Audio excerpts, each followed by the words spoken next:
राजस्थान की सियासत में सवाल कई बड़े खड़े हो रहे हैं और न सिर्फ राजस्थान की सियासत में बल्कि पूरी भारत की कांग्रेस में बहुत बड़े बड़े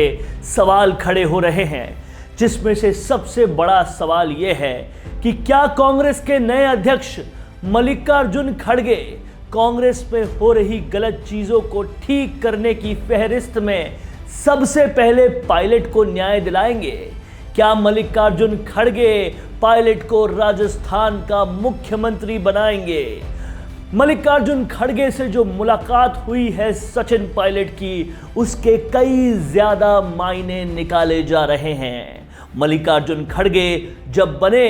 कांग्रेस के राष्ट्रीय अध्यक्ष तो उनकी फहरिस्त में सबसे पहले और सबसे जरूरी काम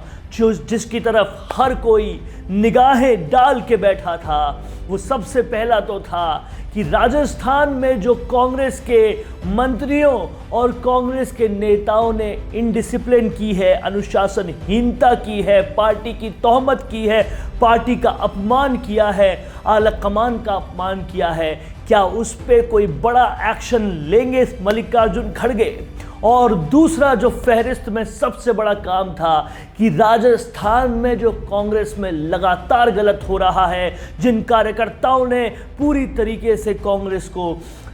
22 सीटों से 100 सीटों तक लाके खड़ा किया, उनको तवज्जो जो नहीं देने का काम किया गया है, क्या उस पर एक्शन लेंगे मल्लिकार्जुन खड़गे? और क्या सचिन पायलट के साथ जो लगातार नाइंसाफी हुई है उस पर एक्शन लेंगे मल्लिकार्जुन खड़गे? और इन सबसे बड़ा और इन सबसे व्यापक जो काम मल्लिकार्जुन को खड़गे को करना है, जिसकी तरफ हर कोई देख रहा था, वो ये है कि ये पूरी तरह से पिक्चर क्लियर है कि राजस्थान में कांग्रेस तभी वापस आएगी जब कहीं ना कहीं पूरी तरह से लोकप्रिय सचिन पायलट का नेतृत्व होगा। क्या इस डिसीजन को लेकर टालम टोली की जो बयार कांग्रेस में चल रही है उसको तोड़ते हुए अब अच्छी रीढ़ की हड्डी वाले अध्यक्ष की तरह निर्णय लेंगे मल्लिकार्जुन खड़गे? ये सारे सवाल सियासी गलियारे में बहुत ही तेजी से गूंज रहे हैं और ऐसे में इन सवालों का जवाब मल्लिकार्जुन खड़गे काम करके देंगे या फिर टालम टोली कर इस पे बड़े सवाल है।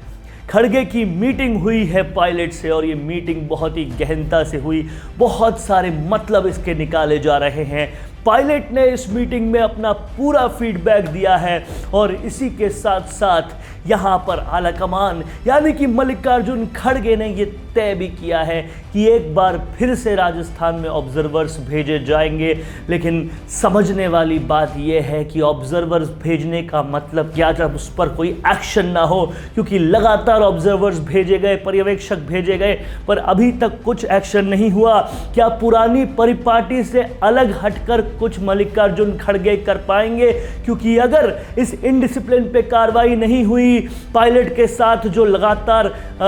बर्ताव हुआ है उस पर कार्रवाई नहीं हुई, कार्यकर्ताओं के साथ जो लगातार बर्ताव हुआ है उस पर कार्रवाई नहीं हुई, तवज्जो नहीं दी गई, तो कहीं ना कहीं अखिल भारत में कांग्रेस का कार्यकर्ता पूरी तरह से हतोत्साहित हो जाएगा। ये बात पूरी तरह से तय है। तो अब मल्लिकार्जुन खड़गे के सर पे ये तलवार है कि अगर आपको जिम्मेदारी दी है कांग्रेस अध्यक्ष की और आप बहुत सालों तक परिवार जिस पूरी अध्यक्ष पद की कुर्सी को लेके बैठा था वो परिपाटी आपने तोड़ी है, तो उसका कुछ फायदा दिखाएंगे कि नहीं? आप क्या परिवार से हट के कुछ काम करेंगे कि नहीं? और क्या मल्लिकार्जुन खड़गे एक रीढ़ की हड्डी वाले, निर्णय लेने वाले, फैसला लेने वाले अध्यक्ष साबित होंगे कि नहीं? क्योंकि जाहिर सी बात है, जिस सचिन पायलट के बूते हर जगह इलेक्शन कैंपेन कांग्रेस करती है, क्या उनके नेतृत्व में जो उनकी कर्म भूमि है वहां पे उनको चांस दिया जाएगा कि नहीं? क्योंकि ये तो लगभग तय है और तमाम सारे लोग मान रहे हैं कि अगर बिना सचिन पायलट के नेतृत्व में यहां पर चुनाव लड़ा जाता है राजस्थान में तो 20 सीटें भी बहुत मुश्किल है। और जिस तरीके से सब कुछ कायाकल्प हो रहा है उससे साफ तौर पे पता चलता है कि अब जो है बॉल मल्लिकार्जुन खड़गे के कोर्ट में है और साफ तौर पर मल्लिकार्जुन खड़गे की यहां जिम्मेदारी बनती है कि पहली बार इतनी बड़ी अनुशासनहीनता जो कांग्रेस में देखी गई राजस्थान में, अब उसका क्या वो फैसला लेते हैं। क्या वो इन सारे एमएलएस को जिन्होंने पार्टी लाइन को तोड़ा है, क्या वो उनको फिर से टिकट देते हैं या फिर सच में कोई डिसिप्लिनरी कार्रवाई करते हैं, क्योंकि सबको पता है कि कांग्रेस का टिकट था जिसकी वजह से वो सत्ता में आए, और अगर कांग्रेस के ही खिलाफ वो जा रहे हैं तो डिसिप्लिनरी एक्शन बिल्कुल बनता है और वो लेना ही चाहिए। कैसा लगा आपको हमारा ये विश्लेषण, हमें कमेंट करके बताएं और बताएं कि और कौन सा ऐसा विषय है जिस पर आप चाहते हैं कि हम आपसे बात साझा करें, ये फटाफट से हमें बताएं। और अगर आपने अभी तक राजस्थान संवाद को सब्सक्राइब नहीं किया दोस्तों, तो पहले उसे सब्सक्राइब कीजिए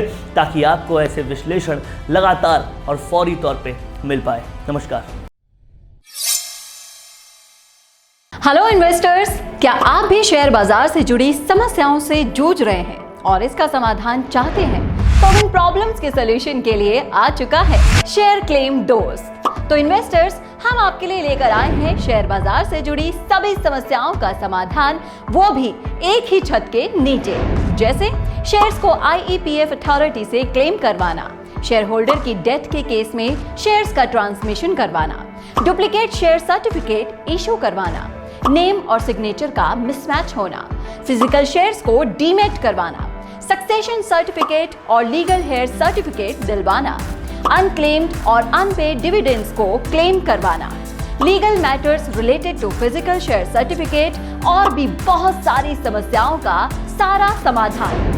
हमारे legal head advocate CK Lohia, जिनको कि इस क्षेत्र में 15 साल से ज्यादा का अनुभव है, आपकी सहायता के लिए हमेशा तैयार है। और इन सभी सॉल्यूशंस का पता है शेयर्स क्लेम दोस्त, room number 141, Jaipur stock exchange building, JLN मार्ग, नियर गौरव टावर सेंट्रल, मालवीय नगर, जयपुर 302017, या फिर कॉल कीजिए 9829505122 पर, या फिर लैंडलाइन नंबर नोट कीजिए 0141-355-3429, या फिर आप मेल कर सकते हैं shareclaimdost@gmail.com पर।